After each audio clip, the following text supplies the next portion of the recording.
जय गुरु दत्तात्रेय नमः।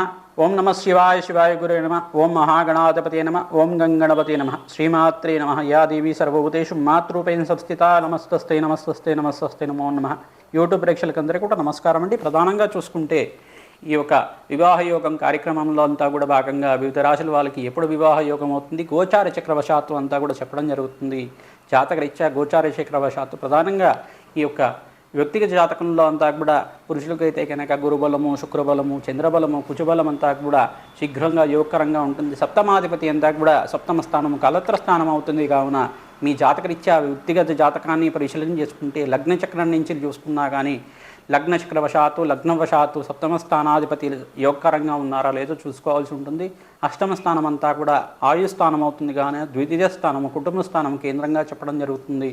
ఈ యొక్క వ్యక్తిగత జాతకాలంతా కూడా వివిధ రాశుల వాళ్ళకి, వివిధ యోగముల వాళ్ళకి వ్యక్తిగత జాతకారంగా ఆధారంగానే ఉంటుంది. ఈ యొక్క గోచార చక్రవశాత్తు ఈ యొక్క సంవత్సరంలో కళ్యాణ యోగం అవుతుందా లేదా, ఎప్పుడవుతుంది అనేది గోచార చక్రవశాత్తు గురుబలము, శుక్రబలము మరియు యొక్క సప్తమాది యొక్క బలమంతా కూడా ఆధారంగా చెప్పడం జరుగుతుంది. కావున ఇది గమనించి అంతా కూడా పరిహారాలు చేసుకోవాల్సిందిగా ప్రార్థన. ఈ వ్యక్తిగత జాతకాలంతా కూడా మా యొక్క ఫోన్ నెంబర్కి అంతా కూడా వాట్సాప్ చేస్తే కనుక మమ్మల్ని కన్సల్ట్ అయ్యి ఈ యొక్క అపాయింట్మెంట్ తీసుకుని వ్యక్తిగతాలు అంతా కూడా చెప్పించుకుంటే కనుక పరిహారాలు అంతా కూడా చెప్పడం జరుగుతుంది. ఈ యొక్క నవగ్రహ శాంతి కర్మలు, తర్వాత చండీ హోమాది కర్మలు అంతా కూడా ఆచరించుకొని ఈ యొక్క వ్యక్తిగత జాతకాలంతా కూడా పరిహారాలు చేసుకోవడం వల్ల కూడా ఈ యొక్క యజ్ఞాతి క్రతులు ఆచరించుకోవడం వల్ల పరిహారం జరిగి శీఘ్రంగా కళ్యాణం అవడానికి ఆస్కారం ఉంటుంది. కావున ఇది గమనించి అంతా కూడా పరిహారం చేసుకుంటారని చెప్పేసి ప్రార్థన. ప్రధానంగా చూసుకుంటే వృషభ రాశి వాళ్ళకి గోచార చక్రవశాత్తు ఈ యొక్క మీనరాశిలో షష్టగ్ర కూటమి అంతా కూడా పాల్గొన మాసంలో మాసాంతంలో అంతా కూడా సంభవిస్తుంది. కావున ప్రధానంగా చూసుకుంటే మీనరాశిలో శుక్ర, బుధ, శని, రాహుల కలయిక, సూర్యుడు యొక్క కలయిక అంతా కూడా సంభవిస్తుంది. కావున ప్రధానంగా వీళ్ళకంతా కూడా వృషభ రాశి వాళ్ళకి జన్మస్థ గురు దోషము అనేది ప్రధానంగా ఉంటుంది. ద్వితీయ స్థానంలో గురువు ఎప్పుడైతే మే యొక్క 15వ తారీఖు 18వ తారీఖు మారుతున్నాడు, కావున కొంచెం గురుబలం పెరిగే ఆస్కారం ఉంటుంది. ఈ యొక్క వృషభ రాశి వాళ్ళకి ప్రధానంగా చూసుకుంటే సప్తమాధిపతి అంతా కూడా అంగారకుడు అయినాడు. కావున కుజుడి యొక్క అనుగ్రహం కూడా లభించాలి. ప్రధానంగా కుజుడు బలంగా ఉన్నప్పుడు కళ్యాణ యోగం అవడానికి ఆస్కారం ఉంటుంది. సప్తమాధిపతి యొక్క బలం కూడా ఆస్కారంగా ఉంటుంది. ఈ యొక్క వృషభ రాశి వాళ్ళకి ప్రధానంగా చూసుకుంటే శుక్రుడు అంతా కూడా కలత్రకారకుడు అవుతాడు, గురువు కూడా కలత్రకారకుడు అవుతాడు.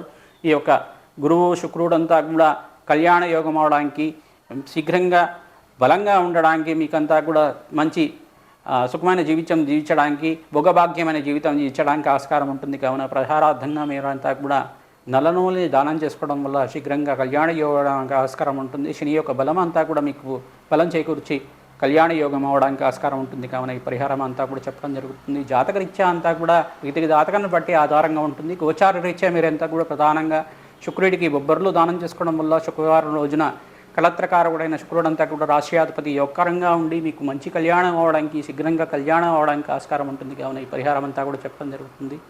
శివపార్వత కళ్యాణం అంతా కూడా పుణ్యక్షేత్రంలో ఆచరించడం, శ్రీశైలం కానీ గోకర్ణం దగ్గర అయినా కానీ ఈ యొక్క శివపార్వతుల కళ్యాణం అంతా కూడా ఆచరించుకోవడం వల్ల శీఘ్రంగా కళ్యాణ యోగం అవడానికి ఆస్కారం ఉంటుంది. ఉజ్జయిని మహాకాళేశ్వర క్షేత్రంలో అంతా కూడా మరి భస్మాభిషేకాన్ని ఆచరించుకోవడం వల్ల, రుణముక్తేశ్వర క్షేత్రంలో అంతా కూడా ఈ యొక్క రుణముక్తేశ్వర శివలింగానికి అంతా కూడా అన్నాభిషేకాన్ని ఆచరించుకోవడం వల్ల అంగారక దోషం కానీ ఏమైనా ఉంటే జాతకరీత్యా లగ్న చక్రవశాత్తు, తర్వాత చంద్రలగ్నవశాత్తు, శుక్రలగ్నవశాత్తు, ఈ యొక్క శుక్ర లగ్నవశాత్తు కుజదోషం అంతా కూడా అంగారక దోషం ఏమన్నా కానీ తీరి శీఘ్రంగా కళ్యాణ యోగం ఆస్కారం ఉంటుంది. వివాహ యోగానికి ప్రధానమైన కారణాలంతా కూడా ఈ యొక్క సప్తమాధిపతి కేంద్రంగా చెప్పడం జరుగుతుంది. కావున సప్తమాది దోషాన్ని అంతా కూడా పోయి ఆనందమైన జీవితం జీవించడానికి ఆస్కారం ఉంటుంది. కావున వీళ్ళకి ఈ సంవత్సరం కళ్యాణ యోగం అవడానికి ఆస్కారం ఉంటుంది.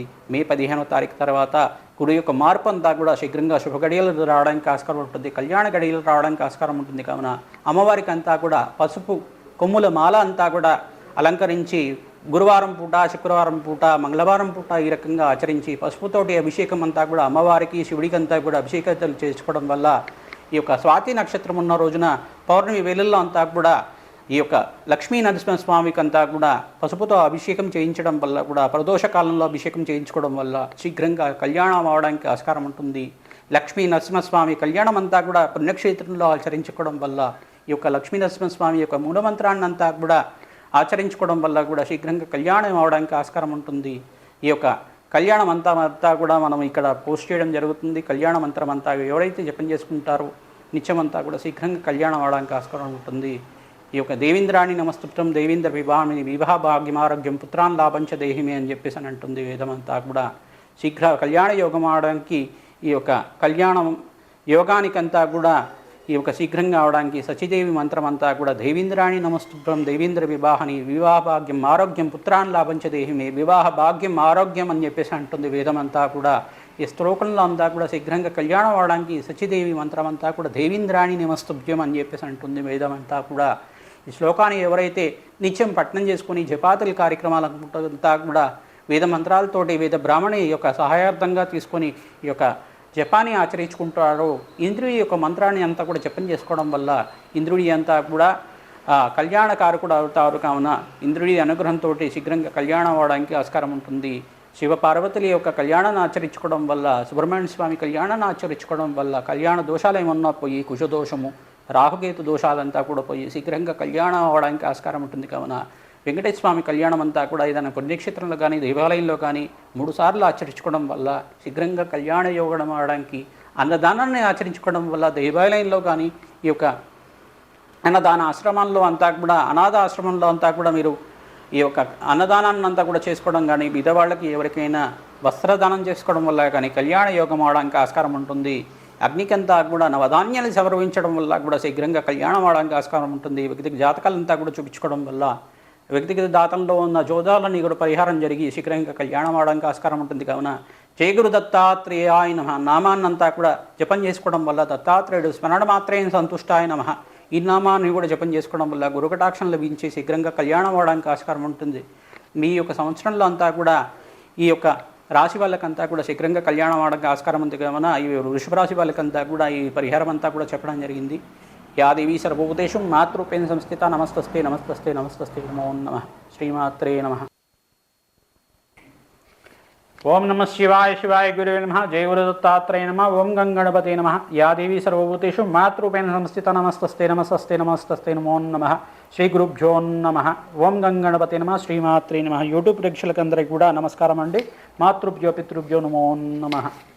ప్రధానంగా చూసుకుంటే ఈ యొక్క వివాహ యోగం కార్యక్రమంలో భాగంగా వివిధ రాశుల వాళ్ళకి పరిహారం అంతా కూడా చెప్పడం జరుగుతుంది. గోచార చక్రవశాత్తు ఈ సంవత్సరం కళ్యాణ యోగం అవుతుందా ఎప్పుడవుతుందో తెలుసుకుంటున్నాం. ప్రధానంగా చూసుకుంటే కుంభరాశి వాళ్ళకి శీఘ్రంగా కళ్యాణ యోగం అవడానికి ఆస్కారం ఉంది. మే 15వ తారీఖు తర్వాత 18వ తారీఖు తర్వాత గురువంతా కూడా పంచమ స్థానంలో మార్పు చెందుతున్నాడు. కావున పంచమస్థ గురువంతా కూడా యోగకరంగా ఉంటాడు.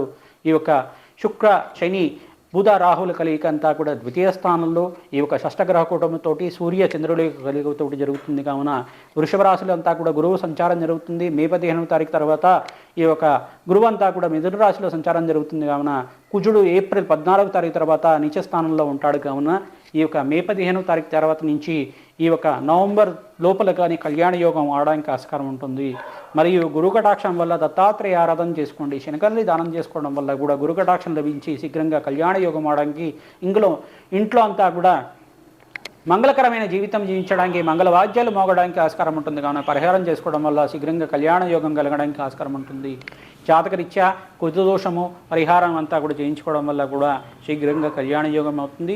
పితృదోషము పితృశాపం కానీ ఏమైనా ఉంటే కనుక శ్రీమూలకమైన శాపాలు కానీ అష్టమస్థాన దోషం కానీ ఏమైనా ఉంటే కనుక సువాసన వచ్చే విధానం చేసుకోవడం వల్ల ముత్తైదులకంతా కూడా ఈ యొక్క పూతాంబూలం పండు తాంబూలం చేసుకోవడం వల్ల మంగళ గౌరి నోములంతా కూడా ఆచరణ చేసుకోవడం వల్ల స్త్రీలకంతా కూడా అఖండమైన సౌభాగ్యం లభించడానికి ఆస్కారం ఉంటుంది. వ్యక్తికి జాతకం అంతా కూడా లగ్నవశాత్తు మీ జాతకరీత్యా సప్తమాధిపతి యొక్కరంగా ఉండాలి. అష్టమ స్థానంలో అంతా కూడా పాపగ్రహం లేకుండా ఉండాలి. కావున ఇదంతా కూడా సూచనప్రాయంగా చెప్పడం జరుగుతుంది. గోచార చక్రవశాత్తు చెప్పడం జరుగుతుంది. కావున ఇది గమనిస్తారని చెప్పేసి తెలుసుకోవడం వల్ల మంచి ఫలితాలు లభిస్తూ ఉంటాయి. గోమాతకంతా కూడా పచ్చి ఆకుకూరలంతా కూడా సమర్పించండి. ఈ యొక్క పప్పు దోసకాయ చేసుకున్న మనం పప్పు చేసుకున్న దోసకాయ ఉంటుంది కదా, ఆ పప్పు చేసుకున్న దోసకాయనంతా కూడా గోమాతకు సమర్పించడం వల్ల దోసకాయనంతా కూడా పసుపు రంగులో ఉంటుంది. ఆ దోసకాయని సమర్పించడం వల్ల గోమాత అంతా కూడా అనుగ్రహం లభిస్తూ ఉంటుంది. గోమాత కళ్యాణం చేయించండి, తద్వారా శీఘ్రంగా కళ్యాణ యోగం అవుతుంది. శ్రీకృష్ణుడి యొక్క రుక్మిణి కళ్యాణం అంతా కూడా చేయించుకోవడం వల్ల కూడా కళ్యాణ యోగం అవుతుంది. శివపార్వతుల కళ్యాణం కానీ సీతారాముల కళ్యాణం కానీ వెంకటేశ్వర స్వామి కళ్యాణం కానీ 2 సార్లు కానీ శక్తి కొలది ఆచరించుకోవడం వల్ల క్షేత్రంలో కానీ పుణ్యక్షేత్రంలో కానీ చేసుకోవడం వల్ల కూడా ఈ యొక్క శుభకార్యాలు జరగడానికి ఆస్కారం ఉంటుంది. శనగల్ని దానం చేసుకోండి. శుక్రబలం కోసం అని చెప్పేసి బొర్రలు దానం చేసుకోండి. తద్వారా మంచి కళ్యాణ యోగం అవడానికి ఆస్కారం ఉంటుంది. కలతకారకుడైన శుక్రబలం కోసం అని చెప్పేసి నీ బొబ్బర్లు శుక్రవారం పూట 3 వారాలు చేసుకోవడం వల్ల, కొద్దిగా బ్రాహ్మడికి దానం చేసుకోవడం వల్ల కూడా మంచి కన్య, మంచి భర్త లభిస్తూ ఉంటాడు. శనగల్ని దానం చేసుకోవడం వల్ల గురుబలం పెరుగుతుంది. ఈ యొక్క కుజుడు కనుక జాతకరీత్యా అంతా కూడా బలహీనంగా ఉంటాయి కనుక కుజుడంతా కూడా యొక్కరంగా ఉండడానికి ఈ యొక్క అడగదానం అని చెప్పేసి అంటారు. మీరంతా కూడా కందిపప్పును దానం చేసుకుంటూ ఉండాలి. తద్వారా శీఘ్రంగా కళ్యాణ యోగం అవడానికి ఆస్కారం ఉంటుంది. కానీ పరిహారం చెప్పడం జరుగుతుంది. ప్రధానంగా శనీశ్వరుడు అంతా కూడా ప్రస్తుతానికి ఈ యొక్క మీనరాశిలో సంచారం జరుగుతుంది. కావున మీరంతా కొద్దిగా నువ్వులంతా కూడా అగ్నికి సమర్పించడం వల్ల కూడా, నల్ల నువ్వులు దానం చేసుకోవడం వల్ల కూడా కళత్ర దోషం నుంచి బయటపడి ఆనందమైన జీవితం జీవించడానికి, కళ్యాణ యోగం కలగడానికి, శని దోషం నుంచి బయటపడి ఆనందమైన జీవితం జీవించడానికి ఆస్కారం ఉంటుంది. కావున ప్రతినిత్యం కూడా ఈ యొక్క తైలాభిషేకం ఆచరించుకోండి. తద్వారా అంతా కూడా శివుడికంతా కూడా నల్లనువును సమర్పించడం వల్ల కూడా శీఘ్రంగా కళ్యాణ యోగం అవుతుంది. మీరంతా కూడా పసుపుతో అభిషేకాదుల కార్యక్రమాలు చేయించుకోవడం వల్ల కూడా పరమేశ్వరుడికి కానీ, లక్ష్మీనరసింహస్వామి వారికి కానీ, వెంకటేశ్వర స్వామి వారికి కానీ, శ్రీరామచంద్రుడికి కానీ ఈ యొక్క పసుపు జలంతో అభిషేకాదుల కార్యక్రమం చేసుకోవడం వల్ల కూడా, చెరుకు రసము, ద్రాక్షరసంతో అభిషేకం చేసుకోవడం వల్ల కూడా శీఘ్రంగా కళ్యాణ యోగం అవడానికి ఆస్కారం ఉంటుంది. కామాక్షిదేవి, కంచి కామాక్షిదేవి దేవాలయం దర్శనం చేసుకోండి. అరుణాచలేశ్వర ప్రదక్షిణను ఆచరించండి. ఓం అరుణాచలేశ్వరాయ నమః నామాన్ని జపం చేసుకుంటూ మాత్రం చేతిని అనంతమైన కోటి రెట్లు పుణ్యప్రాప్తి కలుగుతుంది. కావున అరుణాచలేశ్వరుడి యోగ అనుగ్రహం లభించాలని చెప్పేసి ఆశీర్వాదం చేస్తున్నాం. అందరికీ కూడా ఎవరైతే కళ్యాణం కోసం ప్రయత్నం చేసుకుంటున్నారో వాళ్ళంతా కూడా నిత్యం అమ్మవారి దేవాలయంలో మంగళవారం రోజున కానీ, గురువారం రోజున కానీ, శుక్రవారం రోజునే కానీ, శనివారం రోజునైనా కానీ ఆడిచ్చిన పసుపుని కానీ, పసుపు కొమ్ములనైనా కానీ అమ్మవారికి సమర్పిస్తే కనుక మాలగా కానీ ఆ పసుపు కొమ్ములని సమర్పించడం వల్ల, ఒక 2 పసుపు కొమ్ములంతా కూడా ఇంట్లో తీసుకొచ్చి పెట్టుకోవడం వల్ల శీఘ్రంగా కళ్యాణ యోగం అవడానికి ఆస్కారం ఉంటుంది. ప్రతినిత్యం కూడా ముత్తైదులు యొక్క వాయనాల్లాగా ముత్తైదులకంతా కూడా సువాసన వచ్చిన విధానంగా పూత